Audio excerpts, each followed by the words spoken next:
बिस्मिल्लाहिर्रहमानिर्रहीम। अस्सलाम वालेकुम दोस्तों, चैनल में खुश आमदीद। दोस्तों, पाकिस्तान वर्सेस साउथ अफ्रीका के दरमियान टेस्ट सीरीज़ के लिए पाकिस्तान स्क्वाड का ऐलान कर दिया गया, जिसमें ब्रेकिंग तौर पर कुछ न्यू खिलाड़ियों को और कुछ पुराने खिलाड़ी जिनको मौका नहीं मिला था शामिल किया गया है। दोस्तों, वसीम अहमद ने पाकिस्तान स्क्वाड का ऐलान लाहौर में किया, जिनमें कप्तान Babar Azam, middle order batsman Azhar Ali शामिल है, century maker Fawad Alam, opener batsman Abid Ali और दोस्तों न्यू बैट्समैन इमरान भट्ट। इसके अलावा Kamran Ghulam, Saud Shakeel, Salman Ali Agha, Rizwan Ahmed wicket keeper, Sarfaraz Ahmed, Faheem Ashraf all rounder. Surprising तौर पर दोस्तों मोहम्मद नवाज भी शामिल है।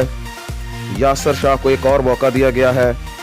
इसके अलावा साजिद खान दोस्तों शामिल है और दोस्तों नुमान अली ऑफ स्पिनर, हारिस रऊफ, हसन अली को दोबारा वापसी हुई है, ताबिश खान को मौका दिया गया है और शहीद शाह अफरीदी।